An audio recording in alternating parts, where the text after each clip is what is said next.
Hello and welcome to Travel Babble with Basha. Today we are going to sail away to the Falkland Islands, just off the coast of South America. Wow! If you like penguins, what an amazing place to visit. I visited recently while I was sailing through the area on a cruise ship. I was a little worried because I would say about 50% of the time it seems like that port gets closed due to weather. And I was hoping that we would make it because we'd already missed one of the other ports where I was hoping to see penguins. But we made it in. I was excited. I had booked a tour through the cruise line and we were going to go to Bluff, Cove, Penguin, Rookery. And I want to tell you a little bit about it today, give you a review. First of all, we were meeting up on board. It is a tender port.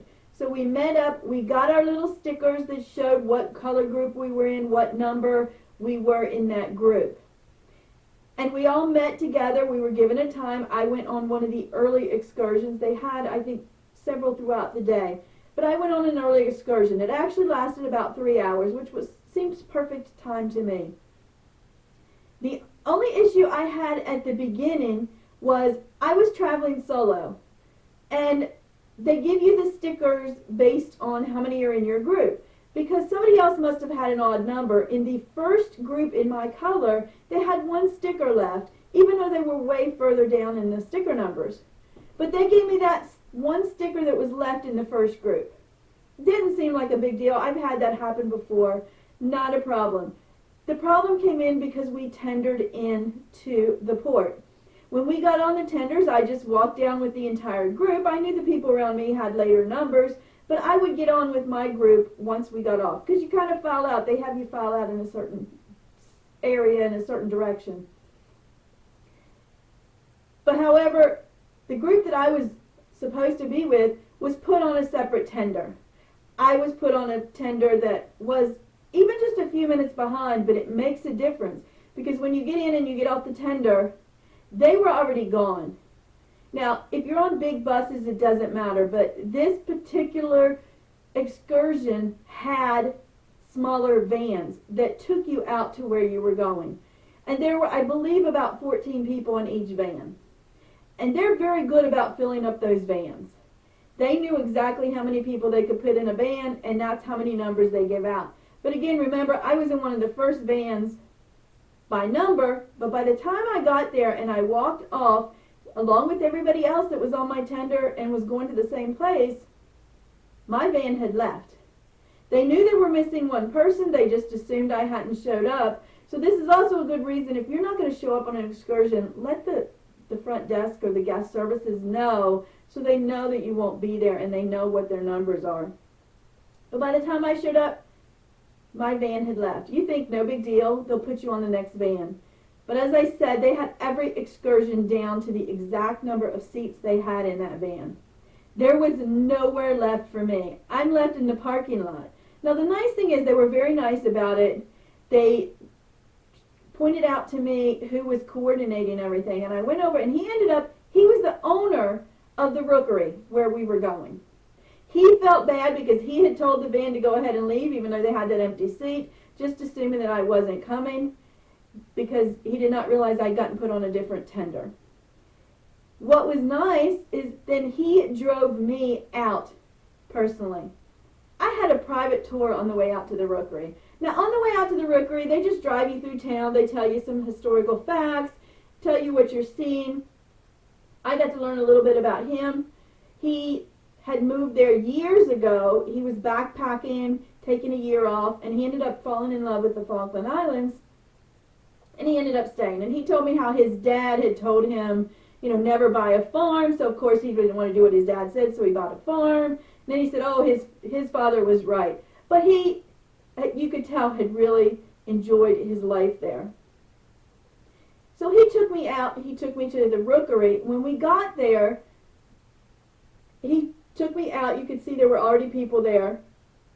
First thing he did as we were coming in is found the van driver that I was supposed to be with and made sure that she knew I was there, so that when she left, she knew that I needed to be on that van. And she did do a good job. When it was time to leave, I was the last one getting on the van because everybody else went out. I was standing back making sure there was room for me, and then she's like, oh, you're the one we left, and got me on. So that was fine.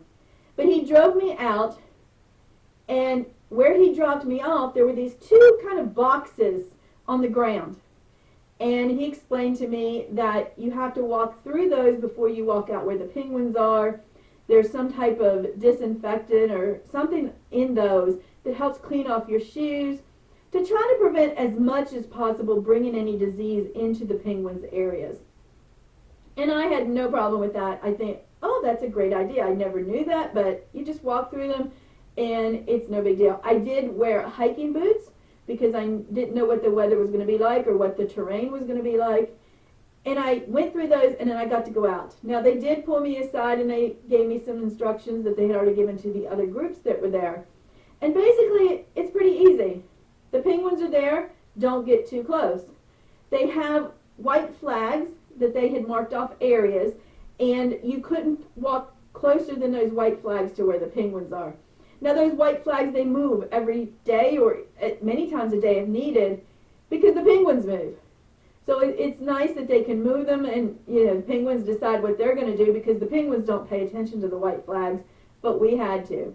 And they had people that were clearly marked. They had an armband that would say ranger or guide or something similar on it that would tell you, if you had any questions, who you could go talk to.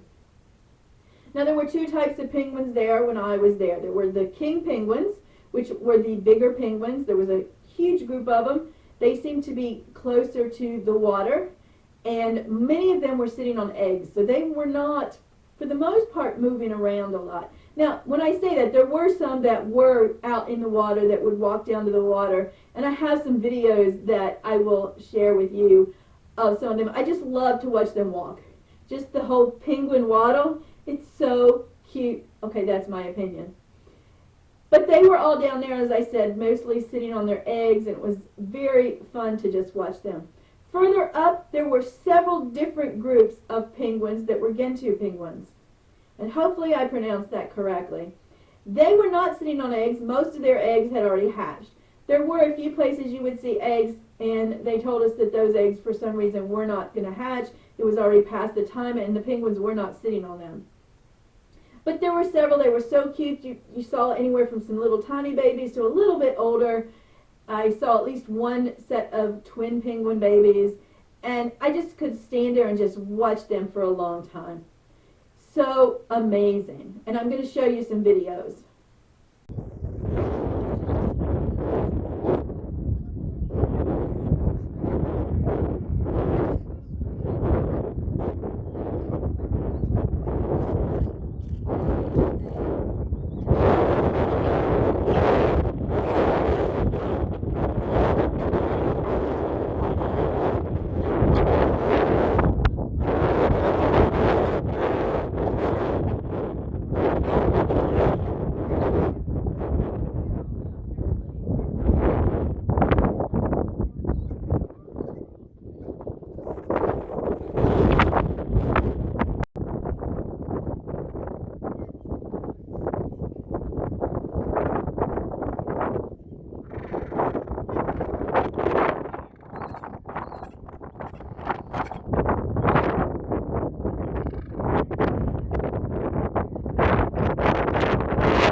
Those videos.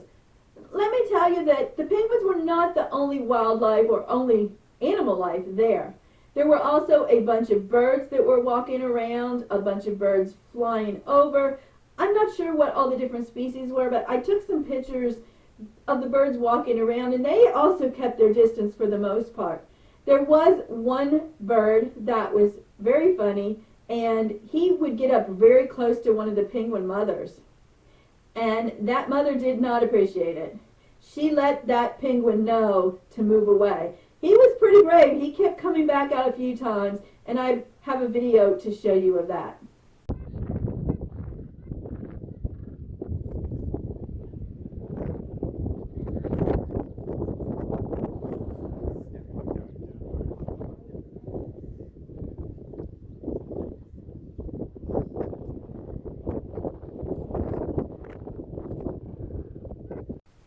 Never cross a mama penguin. She's going to take care of her babies. Now, as I said, there were also a lot of birds flying overhead. I got some pictures of that. And there were some sheep there. The farmer, the person who owned the land, actually has sheep, and that's what he originally bought the farm for. So they do have the sheep. They do shear the sheep once a year, and they roam wherever they want pretty much. They do have some like cattle gates where they can't maybe go out in some certain places, but it is basically a sheep farm.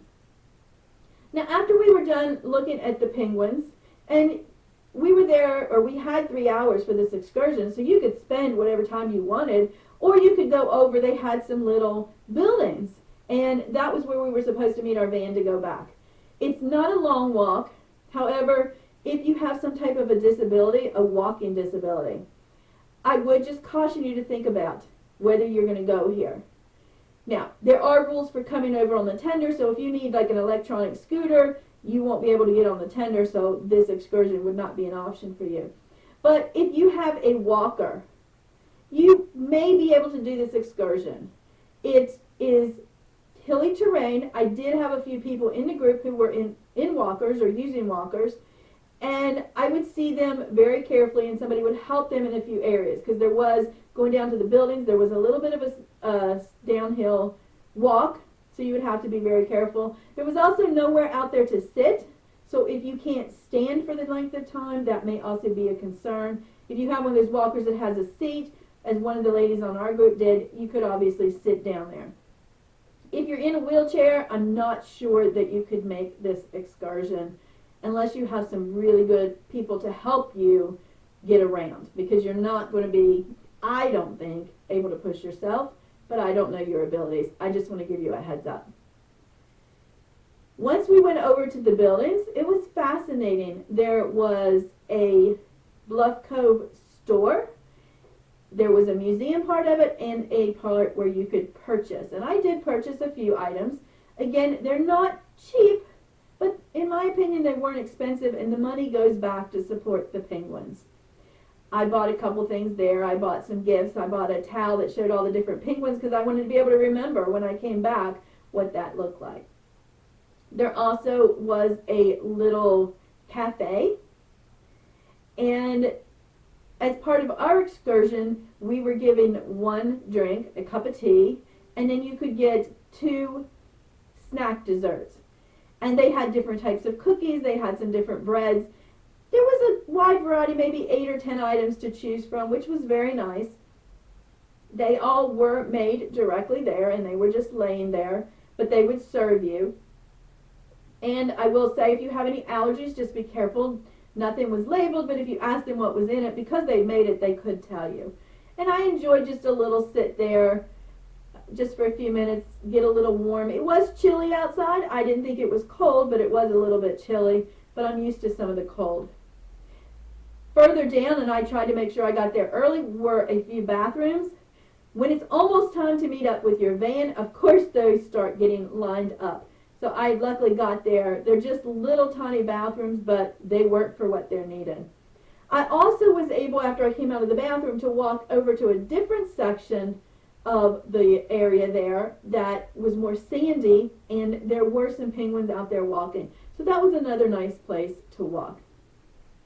If you get a chance to go to the Falkland Islands, I highly recommend going out, seeing the penguins. You can see them many places, but this Bluff Cove Penguin Rookery was well worth the money, was well worth the time. They put things together and they really care about the penguins.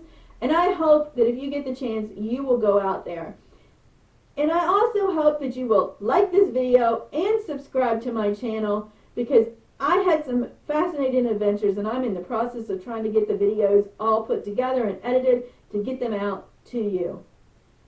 Now, go pack your bags and go see the penguins.